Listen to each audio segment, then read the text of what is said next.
Tantangan dari akademik dan personal yang dapat mempengaruhi kesehatan mental dan fisik mahasiswa. Kenapa? Karena nanti kalian sudah tidak seperti SMA kemarin, SMA ya. Anda dituntut untuk mengerjakan tugas yang harus kalian kerjakan dalam waktu singkat, ya kan? Jadi tugasnya nggak hanya satu mata kuliah, ya. Jadi dari berbagai macam mata kuliah yang bentuk tugasnya macam-macam, ya. Jangan kalian tidak menonton ya. Ada tugasnya mungkin nanti kalian diminta untuk membuat paper, ada tugasnya kalian menghitung, ada tugasnya kalian harus mencari data dan lain sebagainya. Karena itu, ya, perguruan tinggi itu harus menyiapkan, ya, karena ini adalah merupakan satu permasalahan Anda. Perguruan tinggi harus mampu mengoptimalkan potensi Anda semua. Apalagi saya di bidang kemahasiswaan. Jadi bagaimana saya menyampaikan potensi Anda khususnya di bidang non akademik. Ya, jadi yang harus saya tonjolkan prestasi kalian, ya kan? Jadi kalau Anda misalnya hobinya pencak silat, nah, raihlah prestasi sampai ke tingkat nasional. Bahkan kalau mungkin ya di luar nasional, ya, itu internasional ya kalau memang mungkin, ya. Tapi Anda jangan khawatir, jangan pesimis, ya. Kemarin salah satu dari senior Anda mampu menorehkan prestasi juga di tingkat internasional, ya. Nah itu ya. Oke, lanjut Pak. Nah ini tantangannya. Nampak ya. Pertama masalah tekanan akademik. Nanti begitu baru masuk apa namanya kalau di sipil tuh yang tugas-tugas agak berat tuh apa namanya Bu? Tugas struktur beton bertingkat 40 tingkat. Nah baru dengar aja udah pusing, ya kan? Baru dengar aja udah pusing, ada tekanan, ya kan? Nah seperti itu. Belum lagi kalian juga nanti dalam studi kalian pasti ada evaluasi, ya. Kalian dievaluasi.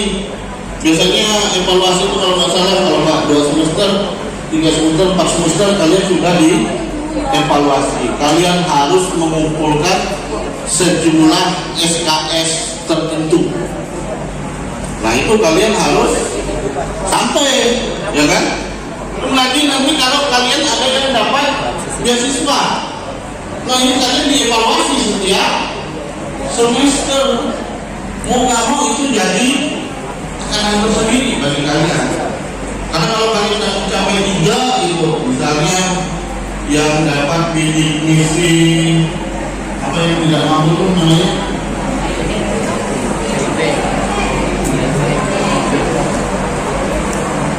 yang beasiswa tidak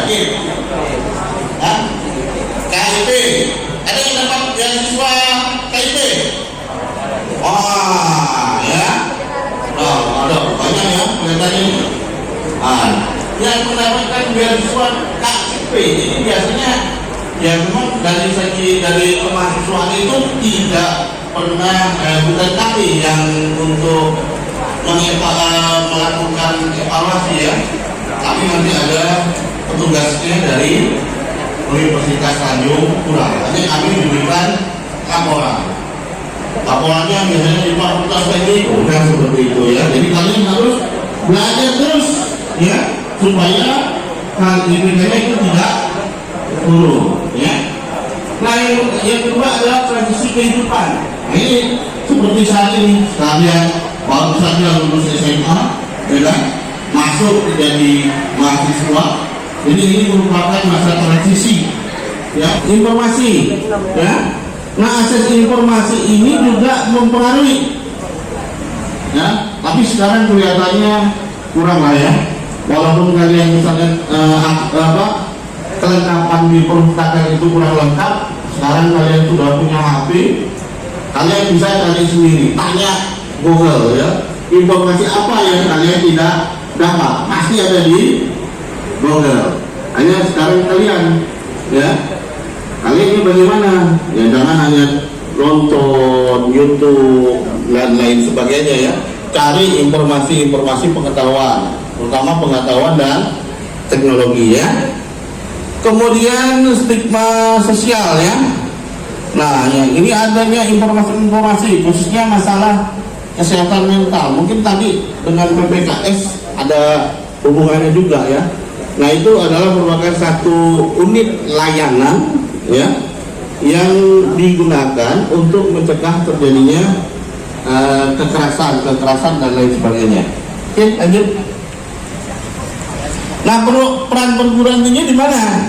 Agar penguatan interaksi kesejahteraan mahasiswa ini bisa berhasil, bisa dimasukkan dalam kurikulum, ya, bisa juga dalam layanan dukungan. Ya, layanan dukungnya apa? Nah, tadi contohnya salah satunya adalah yang kalian dapatkan materi PPKS tadi ya. Kalau kalian terjadi kekerasan di kalian, jangan segan-segan. Nah ini juga lingkungan kampus, salah satunya seperti fasilitas olahraga ini disediakan, fasilitas layanan kesehatan ini juga disediakan ya. Nah, nanti karena kalian baru masuk mungkin pemanfaatannya belum terasa. Nanti kalau selama kalian berkuliah lewat komunitas, nah ini salah satunya bisa masukkan di pendidikan, bisa juga Anda meminta bantuan ya, layanan konseling pemerintah dan masyarakat. Nah ini saling berkolaborasi agar kesejahteraan mahasiswa ini bisa didapat ya. Jadi bukan merupakan ancaman lagi ya kan. Nah, oke lanjut. Nah ini dampak positif, salah satunya adalah peningkatan kesehatan mental. Jadi kalau Anda ekspresinya positif bagus ya, maka peningkatan kesehatan mentalnya juga bagus. Anda nggak stres ya kan. Kuliah kalau nggak stres ya, enak aja, enjoy aja, insya Allah peningkatan kesehatannya juga baik kan, seperti itu ya. Kemudian peningkatan prestasi akademik ya, gedungnya LP3M. Di gedung LP3M ini layanan yang bisa diberikan diantaranya adalah pusat pengembangan pembelajaran, pusat pendidikan mutu, pusat mata kuliah wajib, mata kuliah dasar yang ada di sini, kemudian pusat bimbingan dan konseling, pusat learning, pusat pengembangan karir. Jadi kalau nanti Anda punya masalah dengan diri Anda, ya, kalaupun Anda takut rahasia Anda kebongkar ataupun apa, datang aja langsung di pusat bimbingan dan konseling. Ketuanya ini yang menjaga mutu unta. Jadi mutu unta ada di sini, termasuklah salah satunya kalau diperkecil lagi mutu daripada Fakultas Teknik. Saling koordinasi di bawah LP3M. Oke lanjut. Nah ini salah satu pusat unit pelayanan. Jadi kita punya perpustakaan. Gedung perpustakaannya udah cukup modern. Semoga nanti kalian dengan melihat perpustakaan yang perpustakaan seperti ini, jadi ingin berlama-lama ya untuk mencari informasi ya. Oke, lanjut. Nah, ini rumah sakit ya. Nah, ini rumah sakit Hutan Universitas Tanjung Pura yang merupakan salah satu rumah sakit yang ada di Kalimantan Barat ya. Oke, kemudian kita juga selain ada rumah sakit, ada juga klinik Pratama. Jadi klinik Pratama ini merupakan kalau tidak salah saya salah satu puskesmas yang mendapatkan apa kemarinnya, yang mendapatkan pelayanan terbaik lah ya. Salah satu.